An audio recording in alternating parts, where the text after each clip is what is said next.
Everyone is Addicted is a judgment-free space for real conversations about addiction. It's a show about breaking the stigma and building empathy.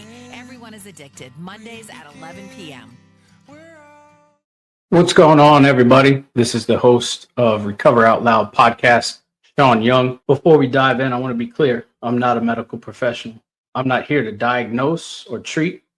I'm simply a catalyst, someone who's walked through the fire and now speaks from experience, reflection, and a deep desire to help others find their way forward. This podcast may include honest conversations about addiction, mental health challenges, and suicidal thoughts or ideations. These are real parts of the human experience, and we won't shy away from them. If you're listening, please do so with self-care and self-awareness. And if you're struggling, please reach out. There's help out there. And most importantly, there's hope. Viewer discretion is advised. Now let's get it.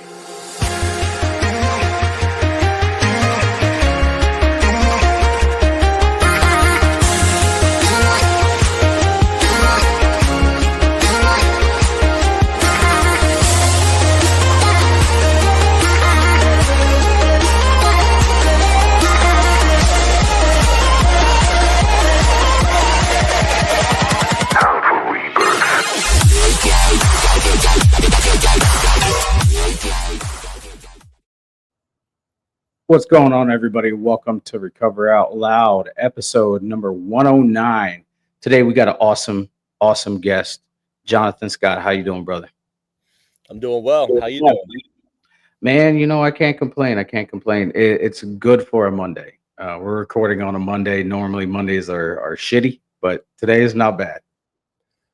Yeah, I got to agree with you. I like to say every time I wake up on the right side of the grass, I'm doing all right.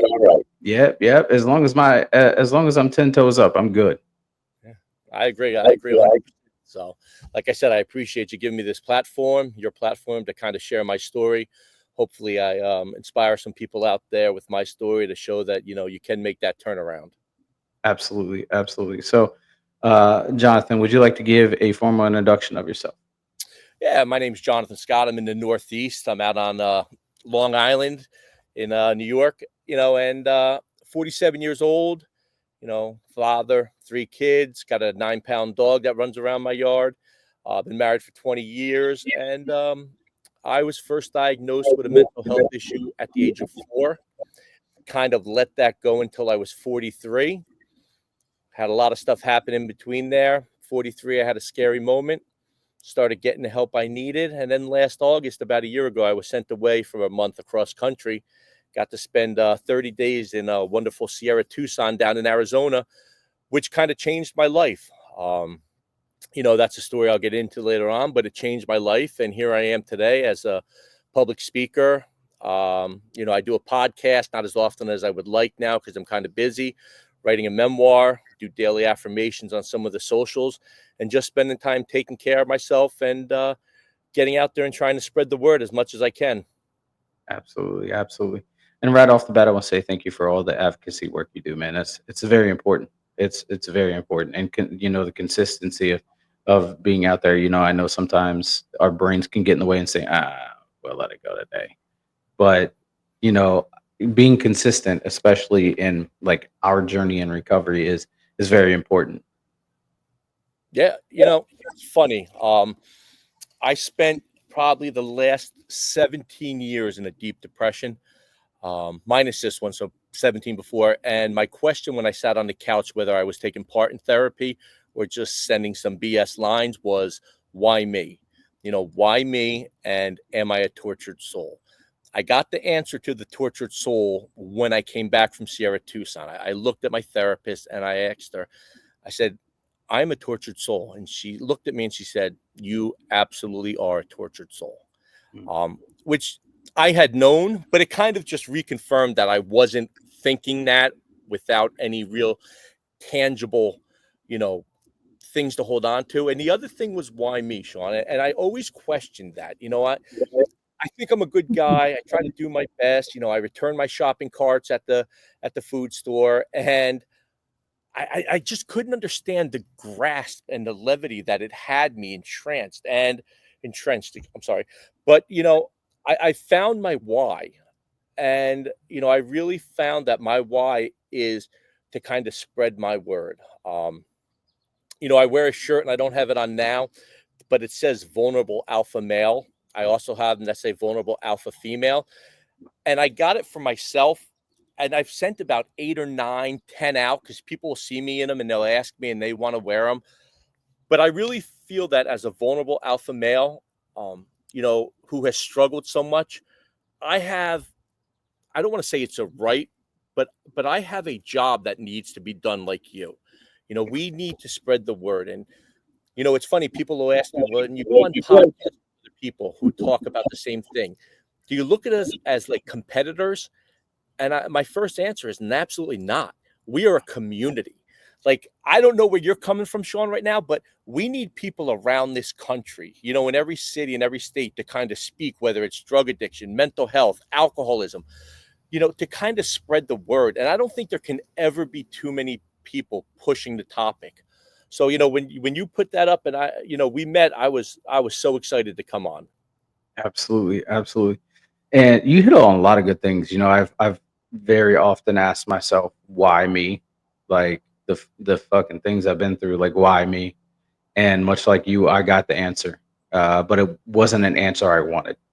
And it came in that small voice in the quiet where it was like, you have to go through this so that other people can hear it. You have to go through it so that other people can learn. You have to go through it so that you have the empathy and the compassion for other people to hold space. And that wasn't the answer I fucking wanted to hear at all. No, I agree with you.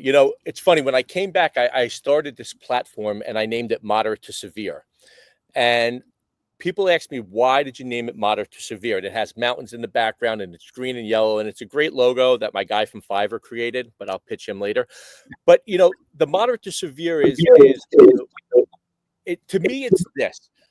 I don't know your struggles. Although I know them, I don't know what you're struggling with at any set moment. For me, I have a high pain tolerance. I've dealt with a lot. I was recruited for 4 sports to Division 1. And I always thought I could beat things by myself. And I struggled with it for years. And, it came to the point where I started realizing that, mental health issues or drug addiction it doesn't matter if you have a moderate case. It doesn't matter if you have a severe case. I or nobody else is to judge how you are struggling.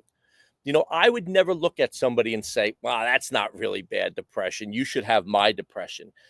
Who knows what an individual can handle? So the moderate to severe came from that. Like, whether you're struggling a little bit with anxiety when you have to go to work and have a project due, or whether you're having suicidal ideations that are just so vivid, who is anybody to tell you that?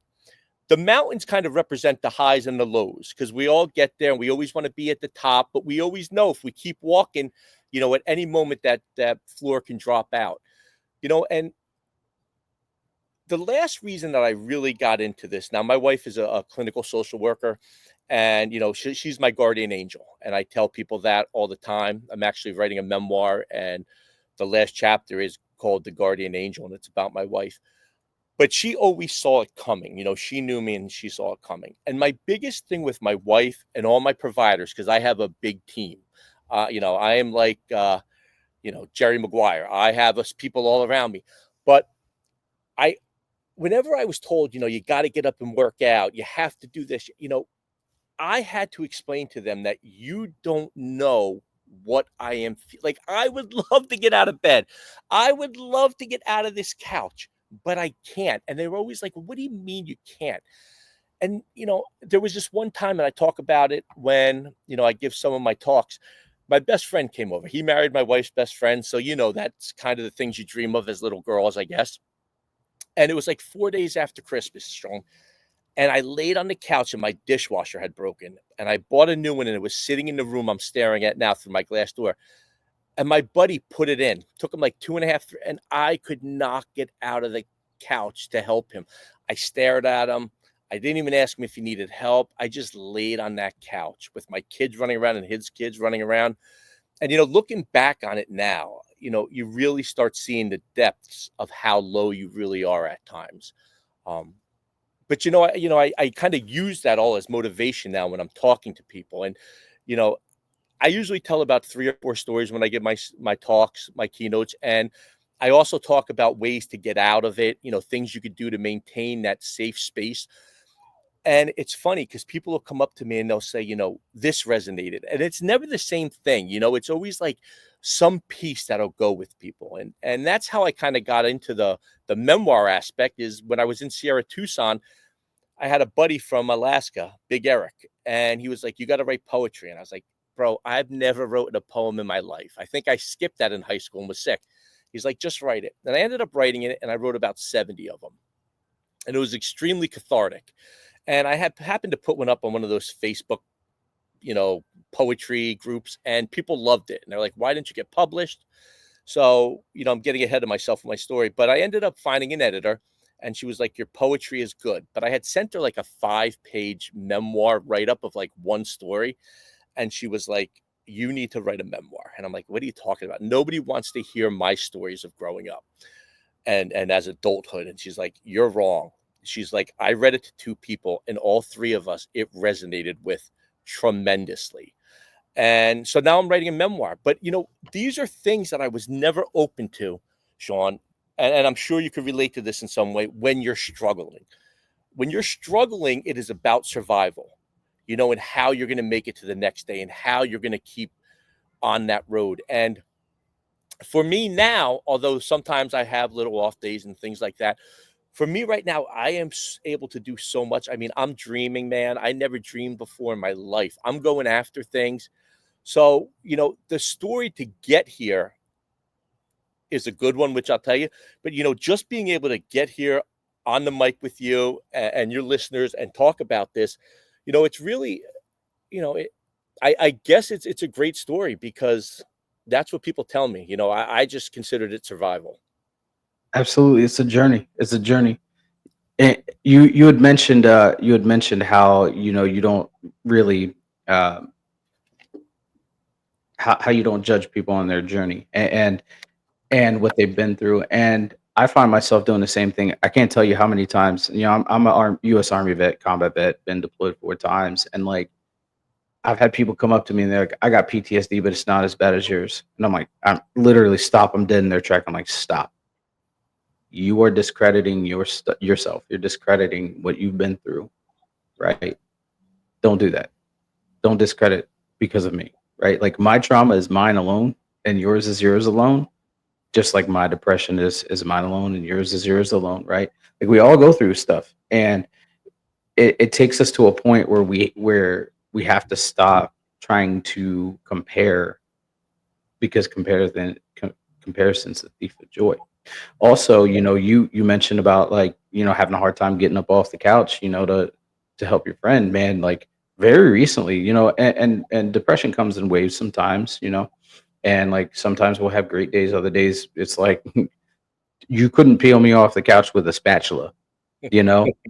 And I hit one of those very recently, and it wasn't anything major. It was just like a shift happened, and I couldn't explain it. And like I had laundry that I had put in the wash machine, put in the dryer, and it was sitting waiting to be folded up. And it had been sitting there for probably 2 to 3 weeks. And it took me looking at my kid, my daughter, who is now on her way to Germany with her mom and stepdad, really looking at her and saying, I have to be a good example for her to actually do that. Yeah, I definitely get it. Mine is genetic. My grandmother actually died in a psychiatric hospital when my mom was real young. So genetically, I have it. And then the trauma from my childhood, just added on to that. And one of the things I always said was I was not going to pass it on to my kids, to my family. It stopped right here. Going to the fact that you're a vet, thank you first off, but I will tell you. So last August, I had a real rough couple of days. So I went into work. I started. I do teach as well as speak, and I didn't feel right. So long story short, I went in on a Wednesday, and I told them I wasn't feeling right. They said, go home, come back when school starts. And then I called my therapist, and she was like, come in tomorrow. So the way I know I'm slipping is I'll start having real violent ideations about hurting or something else like that. And then they kind of go into these um, like self-harm ideas and things of that nature. And then they slip into suicidal ideations. And it was bad. So I went to see her at 3 o'clock. I remember it. And by 5 o'clock, my wife was in there. And she had told me that she recommended or voluntold me that I needed to go somewhere. They wanted me to actually fly out since, New York has 3 airports to fly out tonight, that night. And I wouldn't do it because we were bringing my son to a college visit the next day. And my one thing was I never wanted it to impede something that we had going on with my children. So we went to the visit. My wife and my 2 sons went out and did it. And I sat in the car and I booked my plane tickets for the next morning. So one of the biggest reasons I went is when we told my kids that I was probably going. My 2 older ones were like, "You need to go, Dad. You need to go away and get help." They could see it.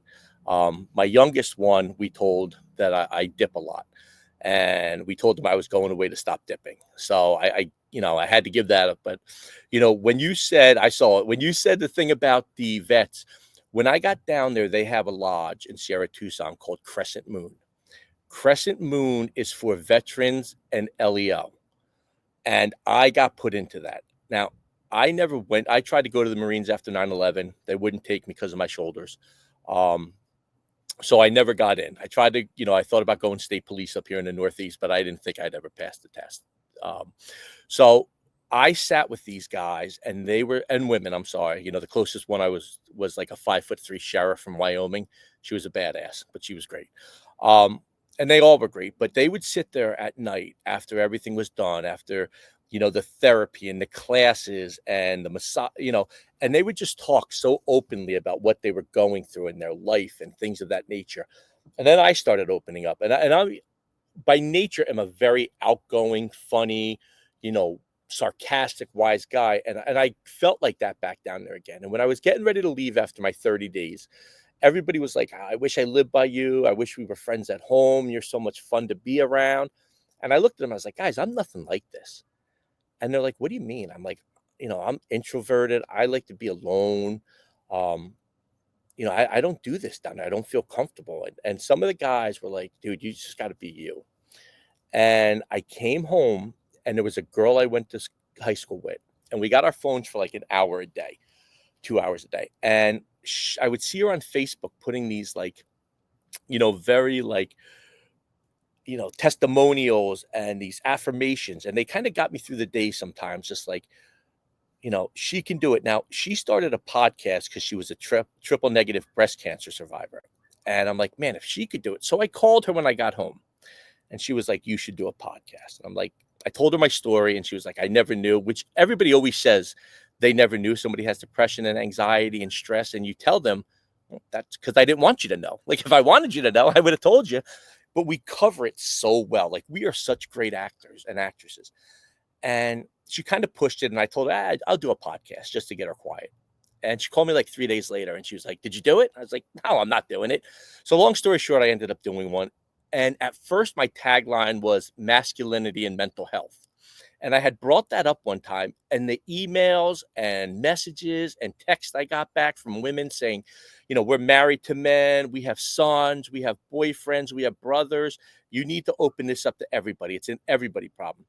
So I did that. And I directly point that at all the guys and girls in that veterans house that kind of pushed me to be open. And I'm like, these guys are over there serving tours. One guy was just back from Ukraine. And I was like, if these guys could come over here and talk to me about what they're going through and their struggles, like, the least I can do is go out there. So they're the ones that really opened the door for me to kind of get out. And then the rest has been, you know, I came back feeling good. That was September, October, November. I was great. December, I started having a little fall down. And then I'll never forget on February, Sean, February 24th in New York, we have off a week for President's Week. And I was going back to work that Monday and I felt bad. I mean, just bad. We have a little house up in the mountains in Pennsylvania.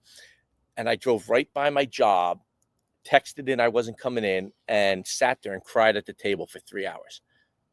And then all of a sudden I was done. And I was like, I feel great. And I didn't do anything special. I just cried.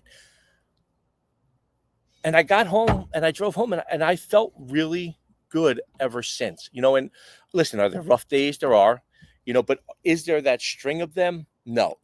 And, I think the big thing is I learned to start taking care of myself and realize that if I didn't take care of myself, that no matter what anybody else did for me, and I do a lot. I mean, I see a therapist, I see a psychiatrist, I get ketamine treatments every 2 to 3 weeks.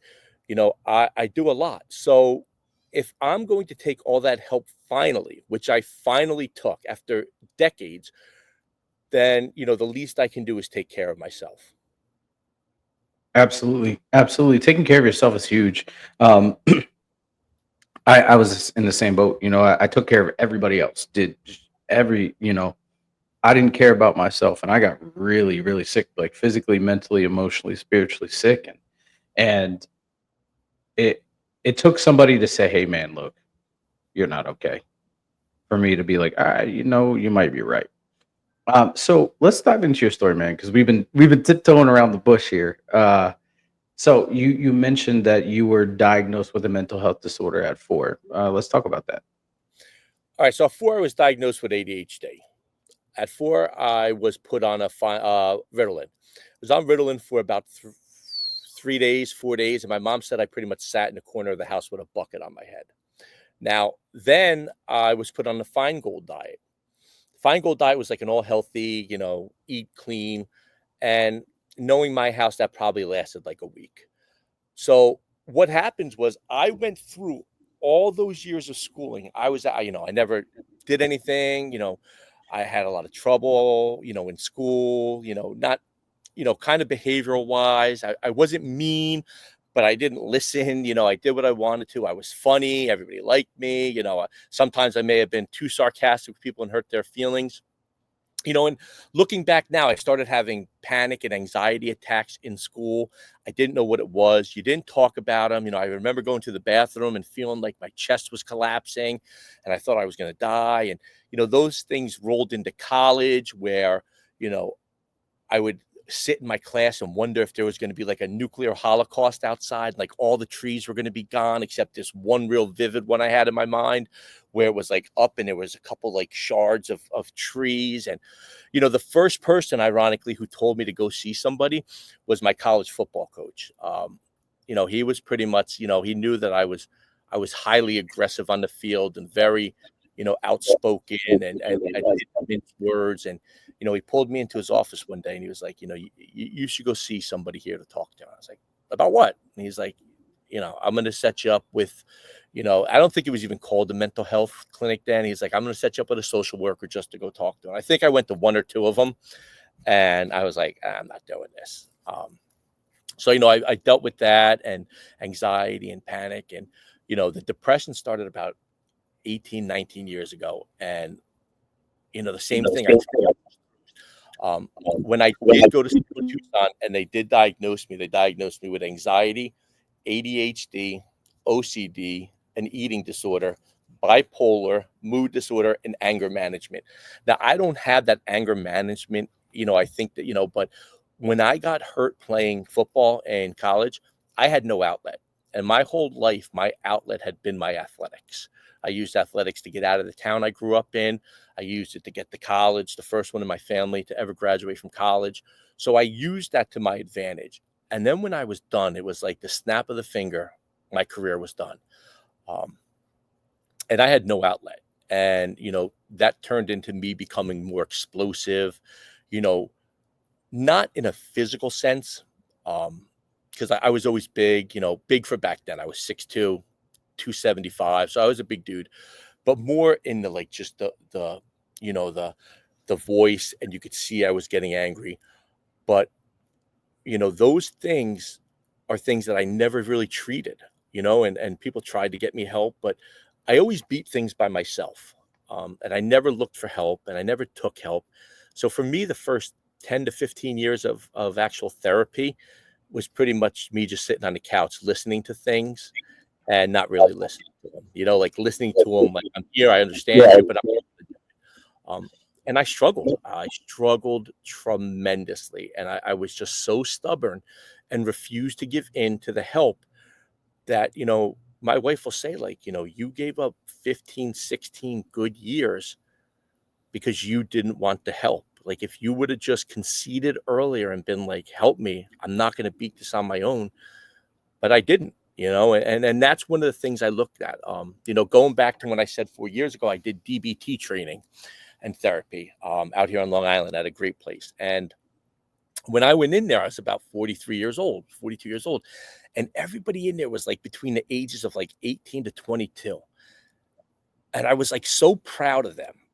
And I was like, man, you guys are doing it right. And they were like, I can't believe you're in here. We're so proud. I'm like, no, I'm proud of you. Like, you're 18 and have this figured out that you need help. Like, I'm 42 and it took me all these years to get where you are. That's 20 years, 20 plus years that I'm sitting there not getting the fulfillment out of life that I could because I was stubborn and I didn't see it.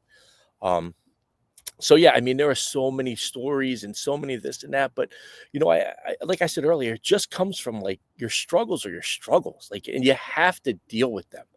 And mine has been a long time coming, and like I said, they still are, and every day I got to wake up and I got to do the right things. Like, I haven't been working out like I need to.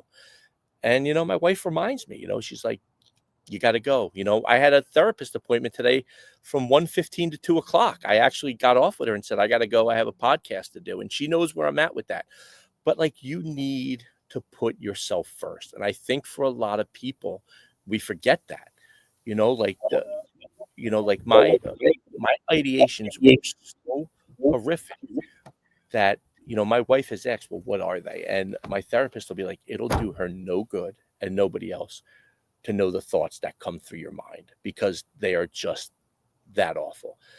And, and now looking back, I'm like, I held that all in, and I'm sure like you did, Sean, and so many people out there listening, like, you hold this stuff in that there are safe people to talk to. Yeah, absolutely. Absolutely. What year were you born?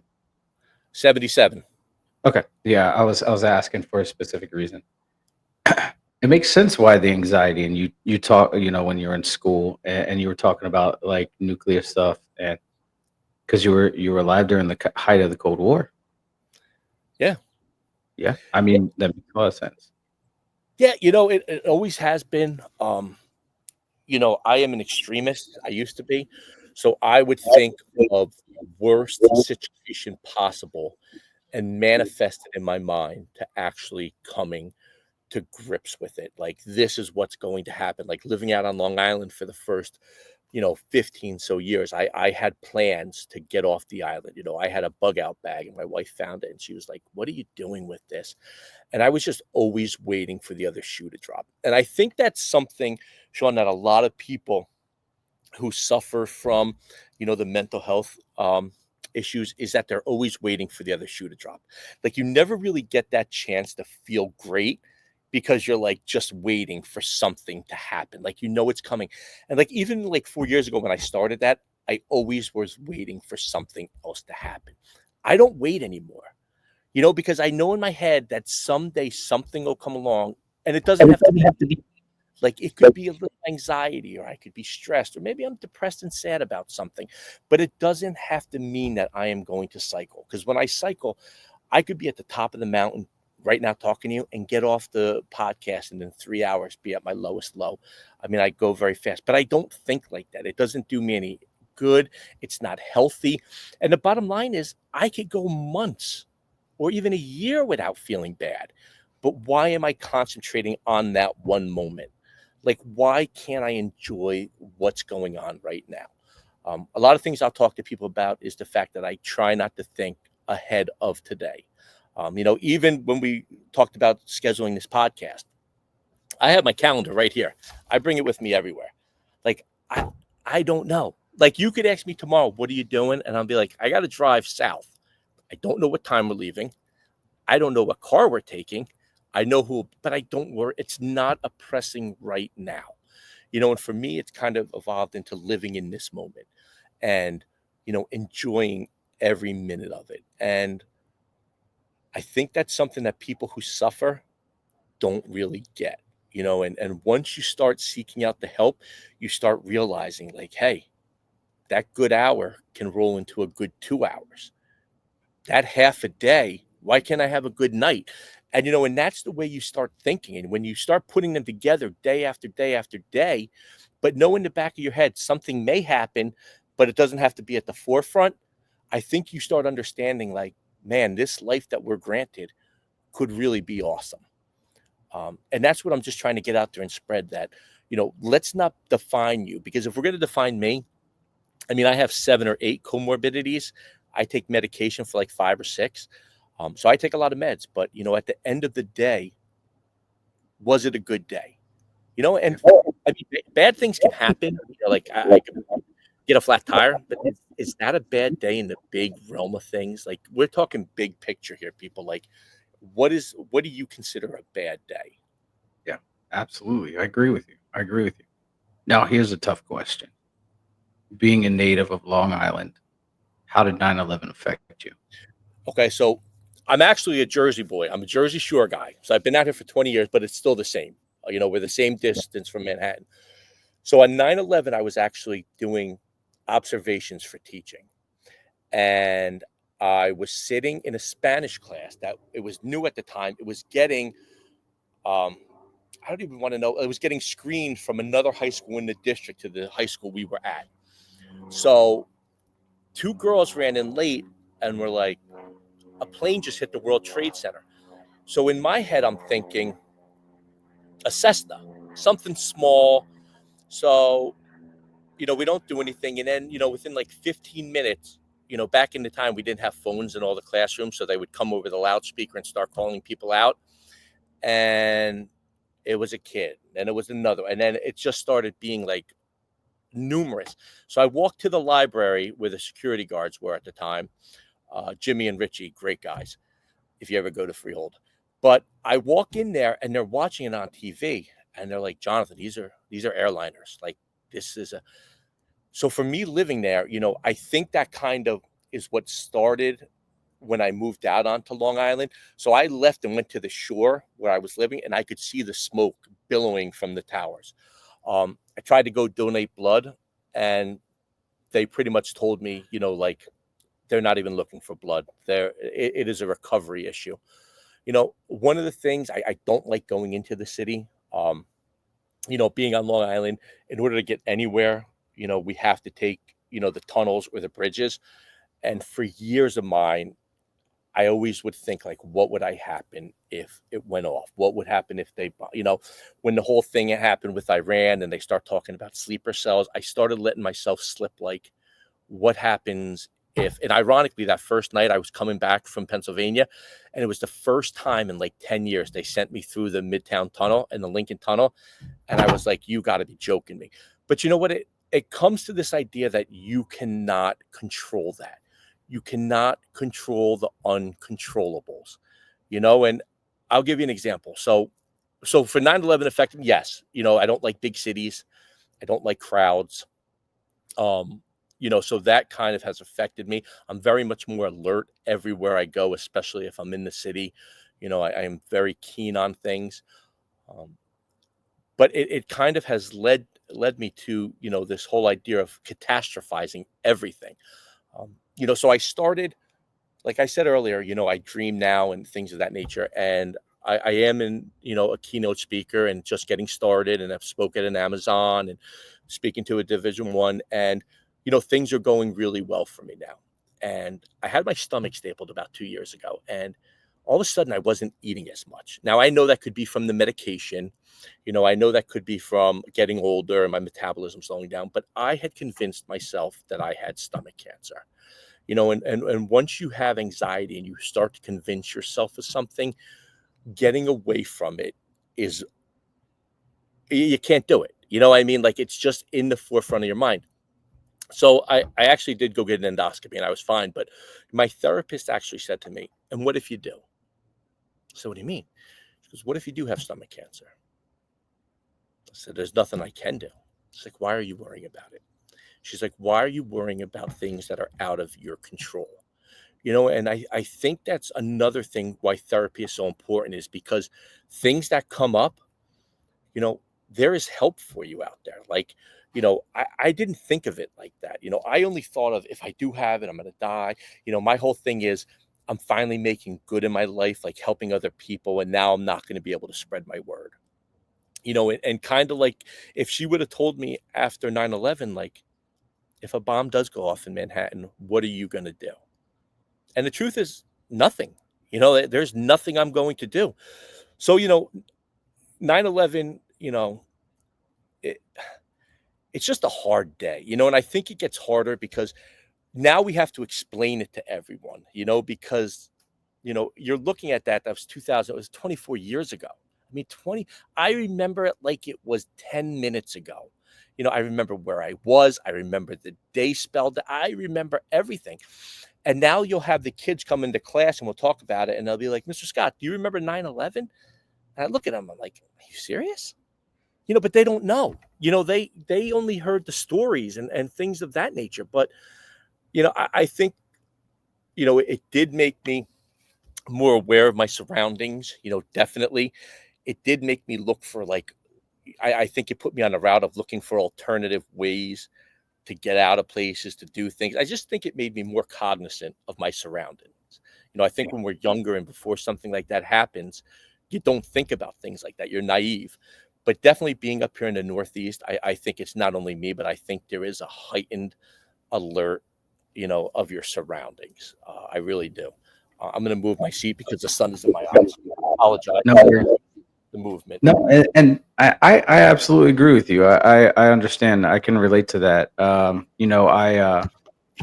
live, I live. I didn't live through 9/11, but I was alive when 9/11 happened. I was in 7th grade and stuff like that, and so I remember everything like that. But now I live about an hour away from Baltimore and an hour and a half away from DC.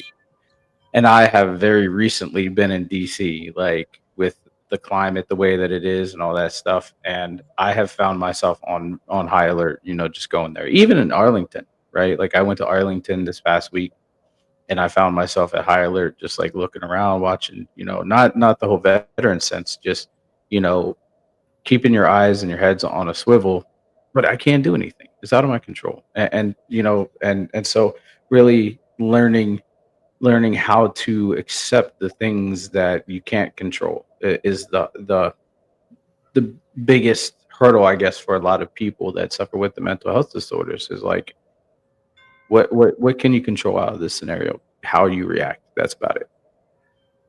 So moving forward, you said right before you went to Arizona, there was something that happened. Now you can share it if you want to, but what was the experience like for you that you said, okay, this is it. I need help. I had always felt when I was starting to get into, I knew I was in it, and I knew I was going to fight out of it.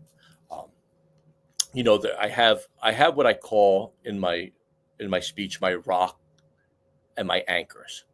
The rocks are the people like your friends that you can count on to share with, and things of that nature. My anchors are what holds me. Like when the rocks aren't there, or the rocks are slippery, or you really can't grab onto them. I have my anchors, which are my wife and my kids. Um, and when I start losing sight of them a little bit, is when I get concerned. Um, I couldn't function. The thoughts would not stop, and I did not have a good feeling. Um, and now, one of the things I will say is, they definitely kind of, through all the therapy and everything, I definitely got to the point where I was like, listen, I need more right now. And when I started with my therapist 4 years ago, 5 years ago, actually, in April, my wife, who was in the field, she said she wanted the Ferrari of mental health out here. She found her. Um, she's awesome, but she charges for it. But and that's not saying anything negative, but I'm just saying, she's legit. And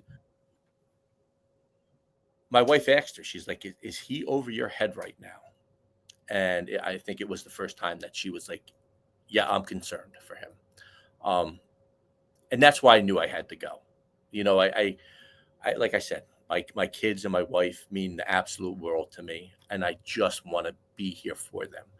Um, so it was just the thoughts. What triggered me, it was something as silly as a conversation.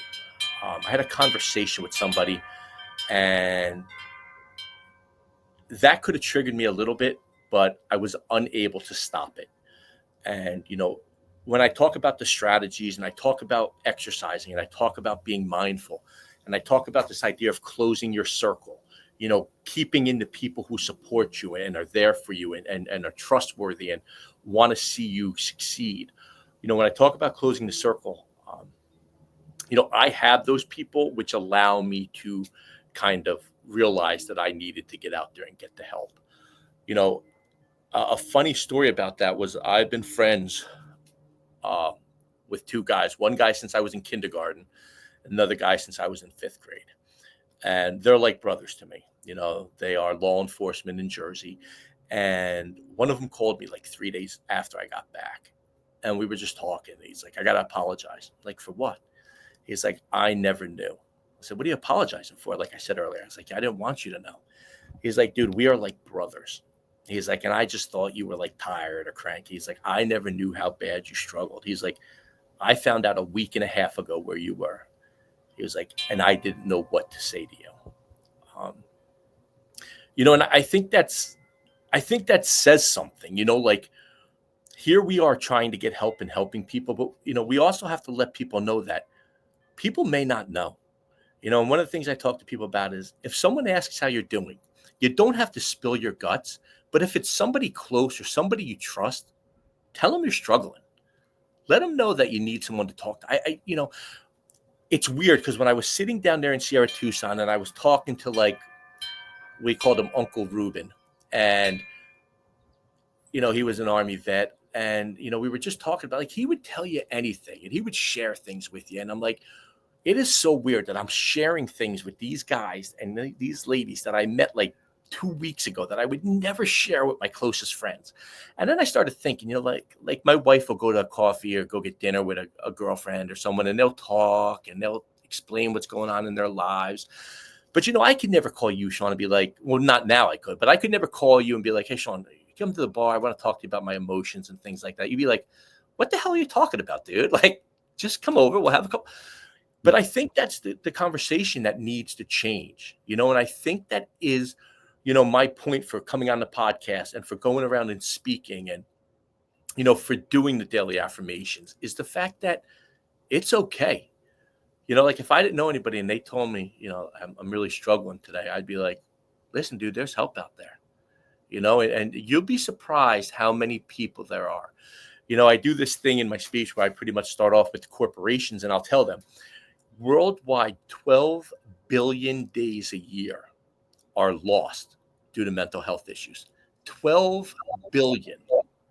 So if that number does not resonate with what a crisis we have here, 1 in 4 adults pretty much suffers. And if you don't suffer yourself, do you know somebody who's suffering? So I think, you just having this platform and this environment, Sean, where we could come on and share our stories. And now I may not resonate with everybody, but maybe I do. Maybe it's one person, maybe it's you, and that I resonate with. But I think it's the fact that the more we talk about it, the more you're going to find somebody who has a story similar to yours, where it's going to be like, listen, maybe I should go talk to somebody. And now, listen, I know that the help is out there. Is it hard to find sometimes? It is, and the problem is with, you're talking about 100 million people who are suffering or may know somebody who's suffering. That's a lot of therapists and social workers, but you just got to look. You got to start somewhere. And that's kind of what I've learned over the last, 4 decades of trying to do this by myself is, listen, Sean, I'm sure you would be open to it if somebody listening to this reached out to you and said, hey, and I'm sure they have, hey, I'm struggling. What should I do? And like you said, it's funny that you're not a doctor. I tell everybody, listen, I'm not an expert. but I am an expert on myself. I know myself and what I went through. And I think hearing it from somebody who's been through it sometimes bears a lot more weight than listening to a therapist who is telling you clinically. I don't think there's anything wrong. I love therapists. I love my therapist. I love social workers. But I think sometimes people just need that real kick in the ass to be like, damn, that guy down the street struggles. I didn't know he struggled like me. And he's doing a lot better. I see him out there cutting his grass and waving to everybody, maybe. So I think that's just the biggest thing is, number one, realizing that, man, I am suffering a little bit. And number two, that there is plenty of places to go for help. Yeah, absolutely. And it's wild that in this day and age, we have a generation of men that are opening up, right, and talking about those things. And I don't know, what it was like for you growing up, but I know for me, like it was very much shut up. You're not supposed to feel, you're seen, not heard. Um, it only hurts if you allow it to hurt. One of the biggest things that my dad always told me when I was growing up was pain. Was pain is weakness leaving the body, and that it like all encompassing, and that shit really sucked, right? Because I grew up with that. Then I entered into the army where it was shut up. You don't feel shit. And so when I got out of the army, I'm like, what are these feelings? What is this and why do I feel this way? And it's been a journey trying to figure that out. And I'm starting to get some of the answers that I want, but I'm grateful for other men, such as yourself, that are coming on and coming out and really the uh sharing the journey, and sharing what it was like and then what it's like now. That it's not all sunshine and rainbows. You're in active recovery for your stuff, but you still got your days. You still, you have good days, you got bad days, you got some days where it's in between, and that's very important. And you said, that more men need, or more people need to open up. And I do a lot of work on advocacy, not just here but on TikTok too. And like, one of the things that I've noticed is people coming out and saying, hey, this video that you made, it really impacted me and it really helped me out. I had a guy that came to me, and every single video that I post that has to do with like recovery, he comes on and he says, hey, I am working in this field, in substance abuse field, because of a direct thing that you said. Yeah, And I'm that's like, awesome. well, I can't take credit for that shit, right? You did it, but what I can say is maybe I cultivated that space for you to feel that way, or maybe I kind of opened up a thought process in your brain that you may not have seen before. And so that's very important to me. Men opening up and then just actually taking a moment to say, hey, maybe things aren't right, and maybe I need to get it fixed.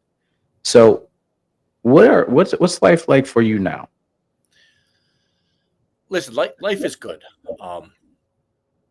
But I still do everything I'm supposed to. I don't work out like I should. I got to get back on that. I'm actually going to go here for a walk after we're done. But I take my medication. I go see my therapist. It used to be when I felt better, I would stop seeing my therapist and be like, I'll do a 3-week check-in, and I don't do that anymore. I even on the good weeks, which there have been plenty of lately, I still go see her. I find myself being more involved in my kids' lives, even though they're getting older. I used to think that watching a show with them was like directly, being with them, where, I'm finding that, there's got to be more, more than just sitting on the couch watching this show. Um, I'm more aware of what's going on. I used to be so self-consumed with my own battle that I wasn't worrying about other things that were going on. So I'm more readily available to the people around me, and it's just knowing that, you know, if I'm going to do and reach the goals that I have set for myself, that I need to take care of myself. I have a very good support team around me with my therapist, my wife, a couple real close friends who check up on me, but I need to take care of myself. I am no good to anybody. And that goes for pretty much everybody. You're no good to anybody else if you cannot or aren't willing to take care of yourself, because it's going to come to an abrupt end eventually. It may not be today or tomorrow or next week, but you cannot neglect yourself forever. You just can't. And I think, what it has done is, like I said earlier, I always questioned why, and I found my why. And now it's just important for me to get it out there, as much as possible. People have asked me, would I go overseas and talk? I will go to a one-room, schoolhouse in, Fairbanks, Alaska, and talk to one guy if it's going to help you. And like you said, that guy who came on talk to you, all we could do is give them the keys to what we have to open their door. Give them a key to open their door.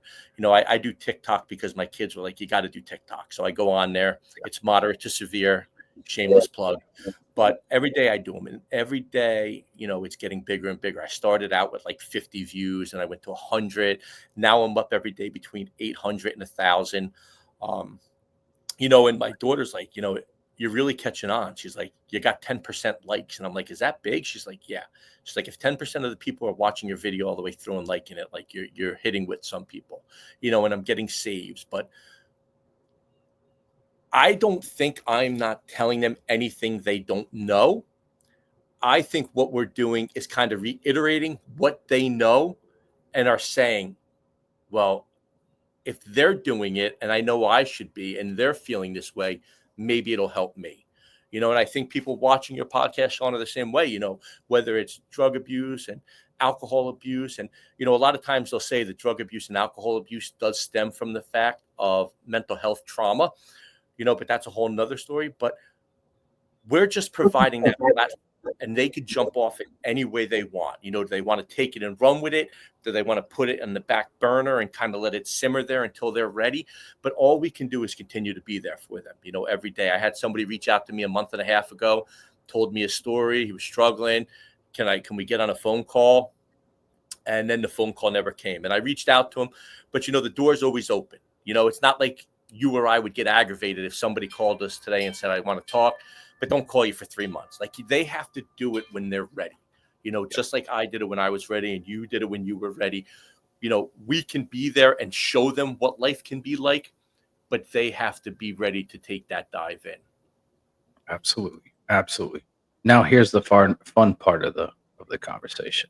You're a sports guy, yeah? Yes. Okay. Shotgun. Yankees or Mets? Dude, I'm a Boston guy all the way through. Oh, no. I had Patriot season tickets for 15 years. It's the first time I got rid of them this year because my son's going south for school, and I just don't get up there enough. But I stopped watching sports really because I watch my kids now in high school and college. But if I had to rate them, it'd be the Patriots number 1, the Celtics 2, and the Red Sox 3. But nice. I used to watch them. Like I would before my son was born, back in the early 2000s, like the end of the night, like I would literally watch 5 hours Sports Center a day. And then I would, watch like the Mariners when they weren't even good play the Royals at like 11:30 at night. And my wife would come out. She was my girlfriend at the time, be like, what are you watching? And I'm like, the Royals. And she's like, they have a team? Like, what is this? And, as I got older and stuff, and I realized that, it's just grown men playing a sport. Yeah. And I would rather watch my teenage kids or my younger kids watch sports. And, it's not against it. I'm a Boston guy. Where I grew up in New Jersey, I split Philly and New York. So my dad went all New York. I just wouldn't root for them. So I loved the Patriot symbol growing up. Yeah. So I went for them. And listen, I had a good run. My son, the oldest, was kind of put in that spot because my father-in-law is a diehard Jets fan. So it was kind of like, do you go with Pop? Do you go with Dad? Do you go with Pop? Do you go with Dad? And I think the fact that they won and kept winning, he went with me. And I told him, I was like, listen, dude, I was like, you've seen like 5 or 4 world Super Bowls. He was at Deflategate. He was at the Jacksonville AFC Championship game. I was like, your grandfather may never see another one. Your uncle may never see a Super Bowl. Yeah. So, he's got the right frame of mind where he's like, listen, Dad, if they never win again, he's like, I wouldn't be angry. I was like, you can't be, dude. Like, there are people who will never see their team win. So sports-wise, I'm that. We're talking college football. I'm a huge SEC guy. I spent a lot of time down in Alabama. I love Auburn. You know, I am a big fan of the U, though. I don't know if it was just because they were the bad boys when I was growing up, and everybody liked the U. But I would choose college over pros, but I would actually choose high school over college if that makes sense. Oh But yeah, yeah, definitely. yeah, as long as I'm watching some kind of athletic event, my daughter has a hoops game tonight. I'm good though. But I definitely New York would fall near the bottom of my sporting. I grew up a Yankees fan, and the very first game I ever watched was '97 World Series Game 7, Yankees and the Red Sox, and my dad was like, "You're a Yankees fan, and that's what you're gonna grow up as." And I was like, "All right, cool."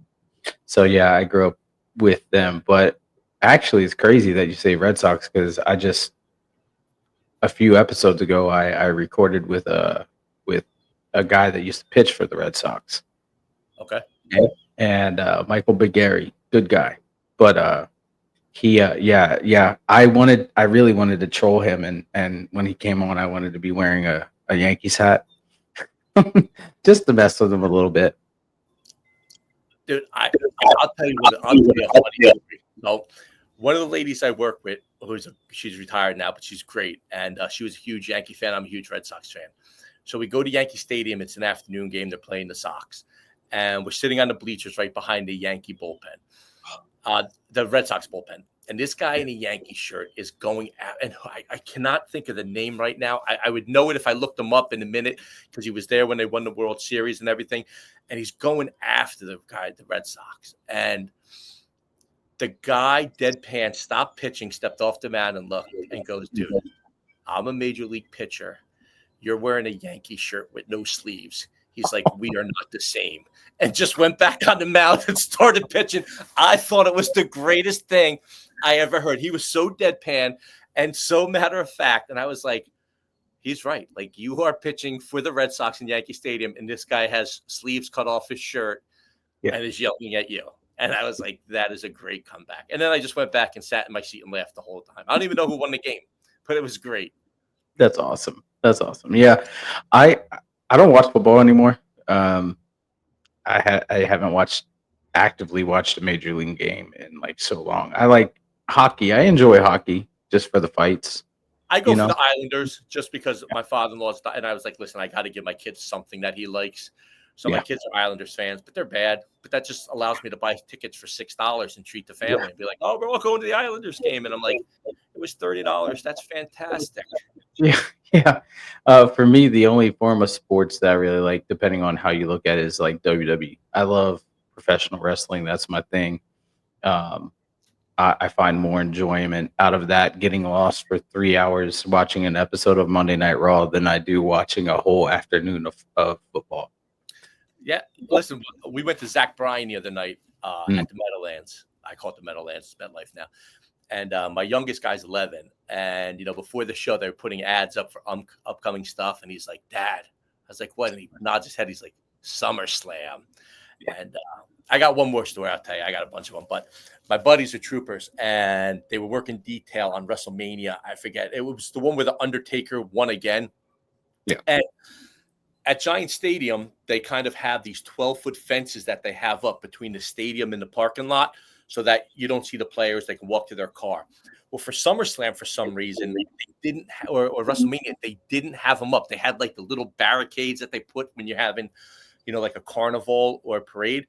And he said the amount of people out there going crazy for these guys. He said when the Undertaker came out, he was like, there were thousands of people chanting, like, I don't know what it was, like 37-0 or something, like everyone, and I grew up with the WWE, man. I loved the Killer Bees growing up and Coco Beware. And I'll tell my son about that. And he'll watch Raw every now and then again. And he's like, "Dad, did you watch this?" I was like, "Dude, they had a Saturday cartoon after it was the WWF when I watched it." But, I get it, dude. You can get lost in that. And I think everybody needs something like that. You need something for yourself. Like, what can you do that doesn't involve other people? And it's funny, my therapist just said that to me today. She's like, you really need to find a hobby. She's like, speaking is becoming a career. You need to find a hobby, like something you enjoy doing. And she's like, it's not watching your kids. It's not going out to dinner with your wife. She's like, find something that you do for yourself that you thoroughly enjoy.